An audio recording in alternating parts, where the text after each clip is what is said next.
মায়া, একদিন না একদিন সবাই সত্যিটা জানতে পারবে, আর তুমিও বুঝতে পারবে তোমার জীবনের সবচেয়ে মূল্যবান জিনিসটা তুমি নিজ ইচ্ছাতেই হারাইছ। সেদিন অনেক আফসোস করবা, কিন্তু আর আমাকে পাবে না। কথাগুলো বলে বাসা থেকে বের হলাম।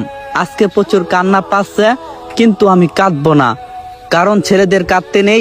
অনেক আফসোস হচ্ছে, কারণ বাহিরের একটা মেয়ের জন্য আর সবাই আমাকে অবিশ্বাস করলো। যাই হোক, তারা যেহেতু আমাকে ছাড়া ভালো থাকতে পারবে, তাহলে আমিও তাদেরকে ছাড়া ভালো থাকবো। এতে আমার কোনো সমস্যা হবে না। তাদেরকে দেখিয়ে দিতে হবে তাদের ছাড়াও আমি বাঁচতে পারি। হাঁটতে হাঁটতে বাস স্টপে চলে এলাম। আমার কাছে মাত্র কয়েক হাজার টাকা এবং একটা মোবাইল রয়েছে। কি করব, কোথায় যাব বুঝে উঠতে পারছি না। বাস কন্ট্রাক্টরের চেয়ারে মাথায় হাত দিয়ে বসে আছি। এমন সময় আমার বন্ধু মিজুর সাথে আমার দেখা হয়ে গেল। আমাকে এরকম চিন্তিত দেখে বলতে শুরু করলো, কিরে কেমন আছিস, এবং তোকে এত চিন্তিত লাগছে কেন? আমি বেশি কিছু না ভেবে বললাম, আমার লাইফ শেষ হয়ে গেছে রে। তখন মিজু বলল, কেন, কি হয়েছে, আমাকে একটু খুলে বলতো।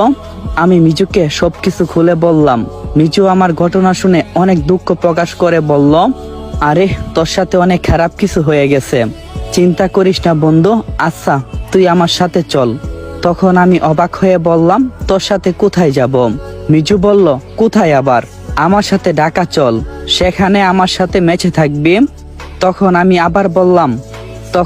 আবার বললাম, কিন্তু মেসে ভাড়া দিব কোথা থেকে, আমার কাছে যে 1 টাকাও নাই, আমি যে নিঃস্ব হয়ে গেছি রে দোষ। তখন মিজু আমার কাঁধে হাত রেখে বলল, আমার সাথে ফিনান্স করবি আর তাহলেই চলে যাবে। তখন আমি ভাবলাম মিজু ঠিকই কথা বলছে, তাই বললাম ঠিক আছে চলো। তারপর আমি মিজুর সাথে ঢাকায় চলে আসি। তারপর ওর সাথে মেসে উঠে ফিনান্স করে নিজের পড়াশোনা চালিয়ে নিলাম। প্রথম অনেকটাই কষ্ট হয়েছিল, কিন্তু আস্তে আস্তে সবকিছু ঠিক করে নিয়েছি।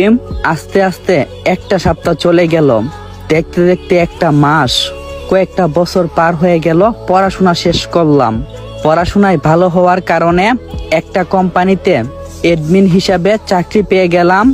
চাকরি করেই 8টা ফ্ল্যাট কিনছি, তার ভিতরে একটাতে আমি থাকি আর বাকিগুলো ভাড়া দিয়ে দিয়েছি।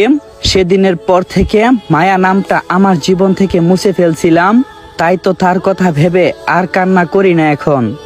প্রথম অনেকটাই কষ্ট হয়েছিল যখন বাসা থেকে বের হয়েছি, তাও আবার নিজের প্রিয় মানুষটার কারণে, যাকে পাওয়ার জন্য সবকিছুই করলাম, আর সেই আমার জীবনটা শেষ করে দিছে।